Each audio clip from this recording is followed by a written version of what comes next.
بسم الله الرحمن الرحيم والصلاة والسلام على رسوله الكريم وعلى آله وصحبه أجمعين. اللہ تعالیٰ کے محبوب صلی اللہ علیہ وسلم کا فرمان ہے، ترکتکم علی محجۃ بیضاء لیلها کنہارها لا یزیغ عنہا الا ہالک. میں تمہیں ایک روشن راستے پر چھوڑ کے جا رہا ہوں جس میں رات بھی دن کی طرح ہے، اس کی رات میں بھی روشنی ہے، اس کے دن میں بھی روشنی ہے. اس راستے میں اندھیرا نہیں، یعنی کوئی گم ہو جانے والی بات نہیں، گمراہ ہونے والی بات نہیں. ہاں، جو اس راستے سے ہٹے گا وہ ہلاک ہو جائے گا. لا یزیغ عنہا الا ہالک. جو میرے بتائے راستے سے ہٹے گا وہ ضرور ہلاک ہوگا. تو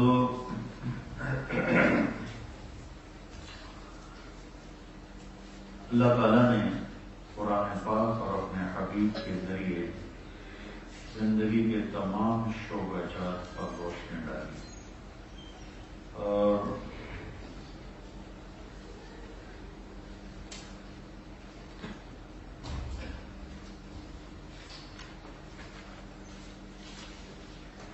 نبی سیدنا الخدری رضی اللہ عنہ عن النبی صلی اللہ علیہ وسلم انہ قال انی تارک فیکم الثقلین کتاب اللہ تعالی حبل ممدود من السماء الى الارض وعطرتی اہل بیت.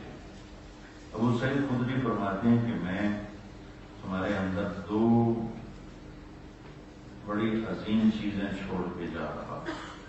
ایک اللہ کی کتاب ہے جو آسمان سے لٹکائی ہوئی رسی ہے زمین تک، اور دوسرا میرا خاندان ہے اور میرے اہل بیت. اور ایک حدیث میں آتا ہے کہ جب تک تم قرآن سے جڑے رہو گے تم کبھی گمراہ نہیں ہوگے.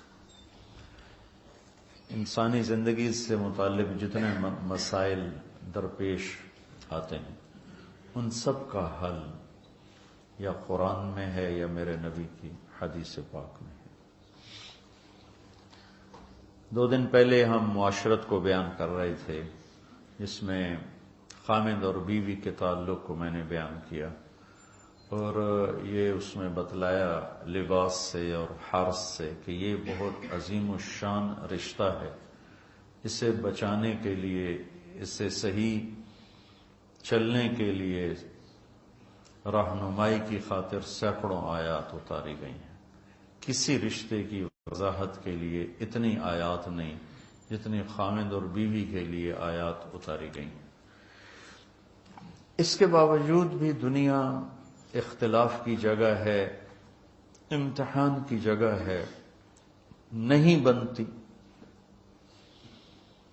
تو پھر جدائی کا بھی طریقہ اللہ تعالی نے ہمیں بتایا کہ اگر نہیں بن رہی تو جدا کیسے ہونا ہے. اس کو اللہ نے پسند نہیں فرمایا. ابغض الحلال الطلاق. حلال چیزوں میں اللہ کو جس سے سب سے زیادہ نفرت ہے وہ طلاق ہے. کہ آپ نے حضرت علی سے فرمایا علی طلاق سے بچنا، جب طلاق دی جاتی ہے تو اللہ تعالیٰ کا عرش کانپ اٹھتا ہے. لیکن اس کے باوجود نہیں بنی، نہیں بنتی، تو اللہ نے جدا ہونے کا طریقہ بتایا ہے. ہمارے دیش میں اتنی ظلمت اور اتنی اس معاملے میں جہالت ہے کہ نہیں جانتے کیا کرنا ہے. طلاق، ایک ہی دفعہ میں 3 طلاق، اور پھر نفرتیں، لڑائیاں، جھگڑے. میں چاٹ گیا، 2 دفعہ گیا ہوں، تو وہاں کی معاشرت ایسی خوبصورت ہے کہ ایک بھائی کی بیوی سے نہیں بنی، اس نے طلاق دے دی، تو دوسرا بھائی عدت کے بعد اس سے شادی کر لیتا. نہ بڑے کو ناراضگی ہوتی ہے، نہ کسی ماں باپ کو ناراضگی ہوتی ہے، نہ وہ اس میں کوئی شرم اور عار محسوس کرتا ہے کہ میں نے بھائی کی بیوی سے میں نے شادی کر لی. اور مولوی امین ہے وہاں، رائمنڈ سے پڑھے وہاں ہوتے ہیں، مفتی ہیں، اب تو سوڈان چلے گئے کہ مولانا صاحب یہاں 8 بچوں کی ماں بیوہ ہو جائے یا طلاق ہو جائے، عدت ختم ہوتی اس کی شادی ہو جاتی۔ یہاں کوئی مسئلہ ہی نہیں ہے مطلقہ کی شادی کا اور بیوہ کی شادی کا، اور طلاق ہو جائے تو کوئی نفرت، کوئی لڑائی، کوئی جھگڑا نہیں۔ میرے دیس میں اس قدر یہ جہالت ہے، اتنی جہالت ہے۔ ایک تو یہ ہے نبھانا چاہیے اور آخر حد تک نبھانا چاہیے۔ دوسرا یہ ہے کہ نہیں نبھ رہا رشتہ تو ہمارے ماحول میں یہ ہے نبھاؤ۔ ہمارے خاندان میں طلاق نہیں ہوتی، نبھاؤ۔ جیسے بچوں کی خاطر قربانی دو، لڑکیوں سے کہا جاتا ہے بچوں کی خاطر قربانی دو، بچے رول جائیں گے، نبھاؤ۔ وہ روتی ہے، پیٹتی ہے کہ میرا نہیں گزارا ہوتا، مجھے ذلیل کیا جاتا ہے، نہیں نبھاؤ۔ یہ بھی ظلم ہے۔ ایسے لڑکی بدتمیز ہے اور لڑکا شریف النفس ہے، وہ کہتا ہے میرا نہیں گزارا ہوتا، میں نہیں اس رشتے کو نبھا سکتا۔ ماں باپ نہیں نبھاؤ، ہماری بھتیجی ہے، ہماری بھانجی ہے، ہماری فلانی ہے، ہماری فلانی ہے، نبھاؤ۔ یہ جو جبر کر کے نبھوانا ہے یہ بھی غلط۔ میرے نبی نے 13 نکاح کیے، 11 آباد کیے، 2 کو نکاح کے بعد رخصتی سے پہلے طلاق دے دی۔ تو میرے نبی نے طلاق دی ہے۔ میرے نبی کی بیٹیاں رقیہ ام کلثوم کو طلاق ہوئی ہے۔ تو مجبور کرنا، میں گاؤں میں تھا تو 8-9 بجے، گاؤں میں تو 8-9 کافی لمبا ٹائم ہوتا ہے، تو ایک لڑکی گیٹ سے اندر آ گئی، ساتھ ایک بچہ۔ میں بڑا حیران ہوا، بھائی کون ہو؟ کہ میں جھنگ سے آئی ہوں۔ یہاں کیا کرنے آئی ہوں؟ کہ میری جان بچاؤ۔ کیا ہوا ہے؟ کہ میرا خامد روزانہ مجھے مارتا ہے، کوئی دن خالی نہیں جاتا، میں ماں باپ سے کہتی ہوں میرا گزارا نہیں، مجھے طلاق لے دو، وہ کہتا ہم تمہیں قتل کر دیں گے اگر تم نے طلاق کا نام لیا، اسی کے ساتھ گزارا کرو، تو اب اللہ کے واسطے میری جان چھڑا دو، میرے ماں باپ سے کہو مجھے یوں روزانہ ذبح ہونے سے بچا لو۔ یہ نمونے بھی ہیں، یہ بھی غلط ہے۔ اللہ نے طلاق رکھا اس لیے ہے کہ اگر لڑکی کا گزارا نہیں ہو رہا، ٹھیک ہے، وہ کہتی ہے ابا میرا گزارا نہیں ہے، میں نہیں چل سکتی، اچھا بیٹا طلاق لے لیتے۔ جلدی بھی نہیں کرنی چاہیے، اور جو ہو رہا ہے نہیں نبھاؤ، یہ بھی نہیں کرنا چاہیے۔ خاص طور پر ہمارے دیہاتوں میں نا، اور ہمارے جو ذمہ دار گھرانے ہیں ان میں ہو جانا شادی، اب طلاق نہیں ہو سکتی، وہ ساری زندگی ان کی نہ بنے، ایک دوسرے کو ڈنڈے ماریں، گالیاں دیں، طلاق نہیں دینی۔ وہ لڑکی کی زندگی الگ برباد ہو جاتی ہے اور لڑکے کی زندگی الگ برباد ہو جاتی ہے، اور ساری زندگی ان میں نباہ نہیں ہوتا، اور صرف طلاق کے لفظ سے بچنے کے لیے 2 زندگیوں کو برباد کر دیتے، اپنی انانیت پر اس کو قربان کر دیتے۔ تو نبیوں نے طلاق دی، اسماعیل علیہ السلام نے طلاق دی، اور نباہ کے واقعات، دونوں واقعات موجود۔ نوح علیہ السلام کی بیوی کافر تھی، طلاق نہیں دی، نباہ کیا ہے۔ لوط علیہ السلام کی بیوی کافر تھی، طلاق نہیں دی، نباہ کیا ہے۔ اسماعیل علیہ السلام کو اشارہ کر گئے ابراہیم علیہ السلام کے چوکٹ بدل لو، انہوں نے طلاق دے دی۔ تو یہ دونوں طرح کے واقعات موجود ہیں۔ پہلی کوشش جو اللہ کی بارگاہ میں ہے وہ ہے نباہ کرنا کہ یہ عظیم الشان رشتہ ہے، اور اس کو چھوٹی چھوٹی باتوں پہ قربان نہیں کرنا چاہیے، برداشت کرنا چاہیے۔ اگر برداشت کر لے تو امام غزالی کی ایک روایت یاد آ گئی کہ جس کی بیوی نافرمان ہو، بدتمیز ہو، اور وہ اس پہ صبر کرے تو اسے وہ اجر ملے گا جو لوط علیہ السلام اور نوح علیہ السلام کو ملا، اور جس کا خامند بدتمیز ہو بد اخلاق ہو، انسانیت سے گرا ہوا ہو، اور اس کی بیوی صبر کرے تو اسے وہ اجر ملے گا جو حضرت آسیہ کو فرعون کے ساتھ. حضرت آسیہ نے جان دے دی، اپنے آپ کو ختم کر دیا، فرعون نے سولی پہ لٹکا دیا. تو گھر کی زندگی کو بچانا یہ اولین بات ہے. لیکن یہ شق بھی ہے، لہذا آج تھوڑا سا اس پہ میں بات کروں گا کہ اگر نباہ نہیں ہوتا اور کسی شکل میں بھی جلدی نہیں کرنی چاہیے، پہلے سمجھانا بجھانا ہے. پھر اگر سمجھانے بجھانے سے کام نہیں بنتا ہے تو پھر اپنے بڑوں میں سے ایک لڑکی کا گھر کا کوئی بڑا آ جائے، ایک لڑکے کے گھر کا کوئی، فَبَعْثُوا حَكَمًا مِّنْ أَهْلِهِ وَحَكَمًا مِّنْ أَهْلِهَا. بتاؤ کتنی اللہ نے تاکید فرمائی اور کتنا اہتمام فرمایا کہ بھئی جلدی نہ کرنا. اب پڑھ لکھے طبقے میں طلاق بہت زیادہ ہو گئی، اور اس کی وجہ عدم برداشت ہے کہ یہ کالج کی تعلیم، یونیورسٹیز کی تعلیم اور یہ کو ایجوکیشن، اس نے ہمارا فیملی سسٹم بہت ڈسٹرب کیا ہے. اور ہائر سوسائٹی میں طلاقیں بہت زیادہ ہیں، نہ لڑکے میں برداشت ہے نہ لڑکی میں برداشت ہے، اور ادب آداب نہ کسی نے سکھائے ہیں نہ کسی نے بتائے ہیں، تو چھوٹی چھوٹی باتوں پہ طلاق ہو رہی ہے، گھر مٹ رہے ہیں، گھر ختم ہو رہے ہیں. تو اللہ تعالیٰ فرماتا ہے اگر میاں بیوی آپس میں نہیں جڑ سکے اور ان کے ساری کوشش کے باوجود، لڑکی کوشش کر رہی ہے نہیں کام بنا، لڑکا کوشش کر رہا ہے نہیں کام بنا، تو پھر ایسا کرو کہ ایک بڑا آدمی آ جائے لڑکے کے رشتہ داروں میں سے اور ایک آ جائے لڑکی کے رشتہ داروں میں، دونوں مل کر وہ بیٹھ کر ان کی صلح صفائی کی کوئی بات کریں. اگر پھر بھی نہیں ہے تو پھر طلاق ہے. لیکن طلاق کا طریقہ کیا ہے؟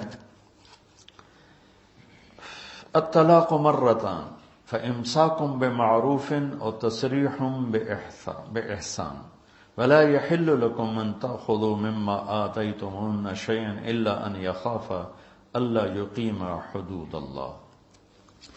یہ جو کٹھی تین، عدالت میں گئے لکھو تین، اور منہ سے بھی بولے تھے کٹھی تین، پھر اپنے لیے ایک دیوار کھڑی کر دی ہے کہ اب رجوع بھی نہیں ہو سکتا ہے. تو شریعت میں طلاق کا طریقہ کیا ہے کہ جب عورت مینسز سے پاک ہو تو اس کو ایک طلاق دے. ایک طلاق کے بعد یہ الگ ہو گئے لیکن رہیں گے ایک ہی گھر میں، تو علماء فرماتے ہیں کہ لڑکی اپنے آپ کو خوب تیار کر کے رکھے، زیب و زینت اختیار کر کے رکھے کہ شاید خامند کا دل مائل ہو جائے، اور کوشش ہو کہ دل مائل ہو جائے. اگر اس کا دل مائل نہیں ہوتا تو جو 3 طلاق سے کام لینا ہے وہ ایک سے ہی ہو جاتا ہے، ایک طلاق سے بھی ختم.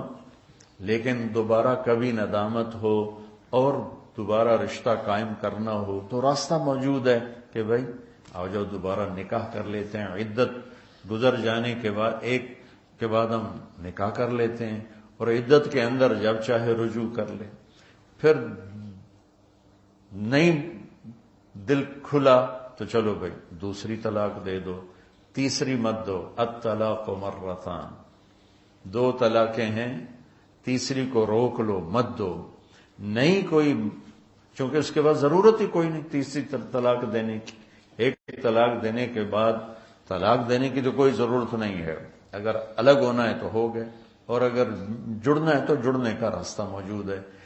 اور اگر زیادہ ہی غصہ ہے تو 2 دے دیا، بس کرو. الطلاق مرتان، اب تیسری مت دو. فامساک بمعروف و تسریح باحسان، پھر ایسا کرو کہ صلح کر لو اور آپس میں مل جاؤ، گلے مل جاؤ. اور اگر صلح نہیں ہے تو پھر اس کو روانہ کرو عزت کے ساتھ، احترام کے ساتھ، احسان کے ساتھ، دھکے دے کر نہیں، لڑائیوں کے ساتھ نہیں. ایک والد نے مجھے فون پہ، وہ ایک نوجوان آیا گا جی وہ بس آپ کا ایک فون ہوگا میرا گھر آباد ہو جائے گا. کیا ہوا کہ بس وہ میں نے طلاق دے دی ہے تو اب وہ والدین بھیج نہیں رہے تو میں نے تو کچھ بھی نہیں کہا، میں نے تو صرف طلاق کہا تھا تو بس ہو. تو میں نے اس کے والد کو فون کیا تو اس نے کہا جی آپ صورتحال سن لیں، اس کے بعد آپ جو کہیں گے میں کر دوں گا. کہ اس نے مجھے بلایا، میں اس کے گھر گیا ہوں تو میری بیٹی زمین پر لیٹی ہوئی تھی اور یہ اس کو مار رہا تھا، اور مارتے مارتے کہہ رہا تھا لے جائے اس کو، اور ساتھ گالیاں دے رہا تھا. میں نے اس کو طلاق دے دی ہے. 3 دفعہ اس نے میرے سامنے کہا تو تم بدبخت، تو میرے پاس کیا کرنے ہے؟ اپنے گھر کو آگ لگا کے اب مجھ سے کون سی فائر بریگیڈ چاہتا ہے جس سے میں تیرے گھر کی آگ بجھاؤں؟ تو اللہ تعالیٰ کہتا ہے طلاق مرتان ہے، پھر امساکم بمعروف ہے اور تسریحم باحسان ہے. کیا خوبصورت بات ہے کہ اب اگر صلح ہو گئی ہے تو پچھلی باتیں یاد نہیں کرنی. امساکم بمعروف، تو نے یہ کیا تھا، تو نے مجھے طلاق دی تھی، میں نے تمہیں طلاق دی تھی، ان باتوں کو دفن کر دو، مٹا دو. اور اگر فارغ ہونا ہے تو پھر اس کو عزت اور احترام سے روانہ کرو، قطع تعلق نہ کرو، نفرت نہ پیدا کرو، لڑائی نہ پیدا کرو، جھگڑا نہ پیدا کرو، دشمنی نہ پیدا کرو. یہ ساری باتیں ہمارے ہاں دشمنی میں تبدیل ہو جاتی ہیں. تو یہ بہت اہم ٹاپک ہے قرآن کا. تفصیل سے سورہ بقرہ میں 3 رکوع اس پر آ رہے ہیں. میں نے آپ کو اس کا خلاصہ بتا دیا. 12واں 13واں 14واں 3 رکوع مسلسل طلاق پہ آئے ہیں، طلاق پہ آئے ہیں، طلاق پہ آئے ہیں. تو اللہ تعالیٰ سب کے رشتے آباد رکھے، سب کے گھر آباد رکھے. گھروں کو توڑنے والی کوئی بڑی چیزیں نہیں ہیں. سن سن سن سن کے میں اس نتیجے پر پہنچا ہوں کہ 99% جو گھر ٹوٹتے ہیں اس زبان کی وجہ سے ٹوٹتے ہیں. 1% کوئی اور سبب ہوتا ہے، لیکن چلو تھوڑا سا نیچے آ جاؤ. 95% گھر اس زبان کی وجہ سے ٹوٹتے ہیں، 5% کوئی اور اسباب ہوتے ہیں. تو بچوں اپنے زبان کو میٹھا کرنا سیکھ لو، اور زندگی بھر کا ایک سبق ہے برداشت کرنا سیکھ لو. میرے نبی کا فرمان ہے یغلبن الکریم و یغلبہن اللئیم. شریف آدمی اپنی بیوی سے دب کے چلتا ہے اور کمینہ آدمی بیوی کو دبا کے چلتا ہے. کمینے کا لفظ استعمال، کتنا خوفناک. لئیم، نافرمان بھی نہیں کہا، بدماش، کمینہ کہا.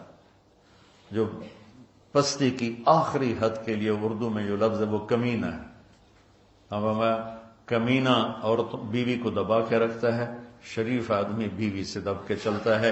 پھر آپ نے فرمایا لَأَنْ أَكُونَ كَرِيمًا مَغْلُوبًا أَحَبُّ إِلَيَّ مِنْ أَنْ أَكُونَ لَئِيمًا غَالِبًا.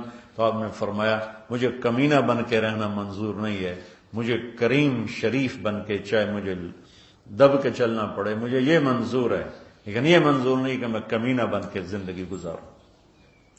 تو اللہ تعالیٰ نے اگر کوئی ایسا معاملہ پیش آ جاتا ہے کہ نہیں گزارا ہو رہا تو کہا لڑو نہیں، تسریحم باحسان، تعلق بھی رکھو، سلام دعا بھی رکھو. مقدر میں نہیں تھا، نہیں ہو.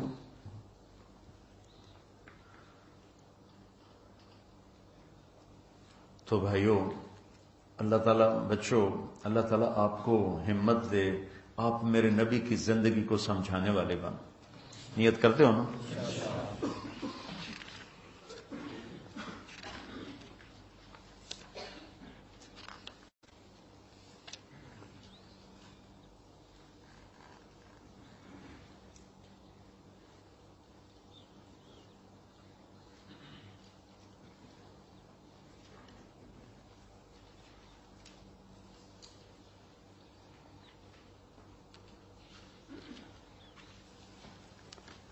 انفاق کو تھوڑا سا اور سود کو دوبارہ بیان کرتا ہوں.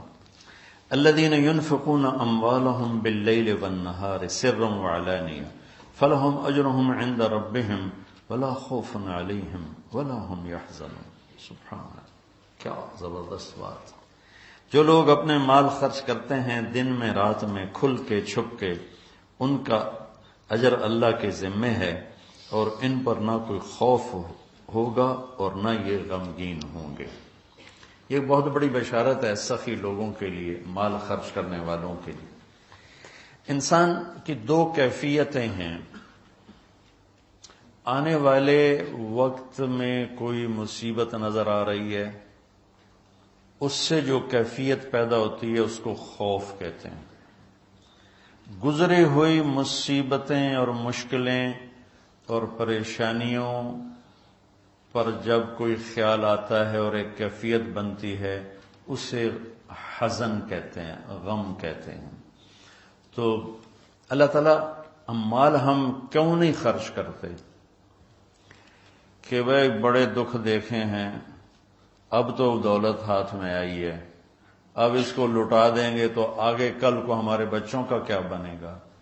خوف اور حزن، اس کے بیچ انسان چلتا ہے ساری زندگی۔ تو مال خرچ کرنے میں جو رکاوٹ ہے وہ ہے اس کا خوف اور اس کا غم۔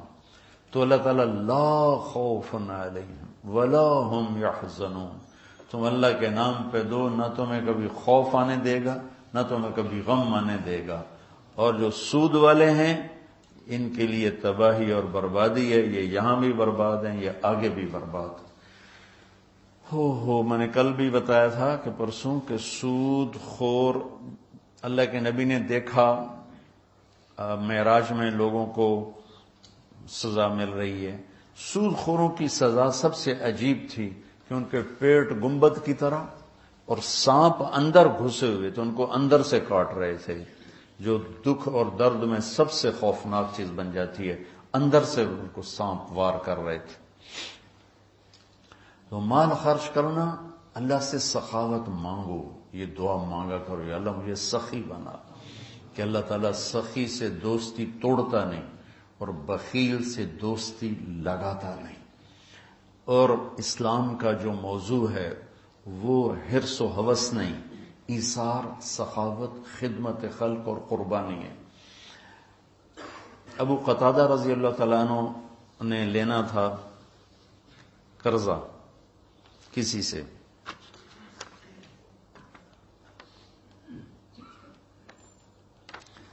وہ لینے ان کے گھر پہنچے، وہ گھر چھپ گیا، تو باہر کھڑے ہو گئے، انہیں زور زور سے آواز دی، باہر نکل، مجھے پتا ہے تو اندر ہے۔ وہ نکل نہیں رہے تھے کہ مانگے گا، میرے پاس ہے نہیں۔ جب انہوں نے بہت اصرار کیا تو باہر آ گیا، تو آپ نے فرمایا کیوں چھپ رہا ہے مجھ سے؟ کہا میں تنگ دست ہوں، ادا نہیں کر سکتا۔ تو ابو قتادہ رونے لگے اور فرمایا جاؤ، معاف کیا۔ پھر فرمایا کہ جو اپنے قرض خواہ کو مہلت دے یا معاف کرے، اللہ تعالیٰ اسے قیامت کے دن اپنے عرش کا سایہ نصیب فرمائے۔ اور ایک عجب حدیث ہے کہ اللہ کے نبی نے فرمایا بنی اسرائیل میں ایک شخص تھا، وہ اللہ کے سامنے پیش کیا گیا، تو اللہ نے پوچھا کیا لائے ہو؟ اس نے کہا تیرے لیے کچھ بھی نہیں لایا۔ پھر اللہ نے پوچھا کیا لائے ہو؟ کہ یا اللہ ایک رائی کے دانے کے برابر میں تیرے لیے کچھ بھی نہیں لایا۔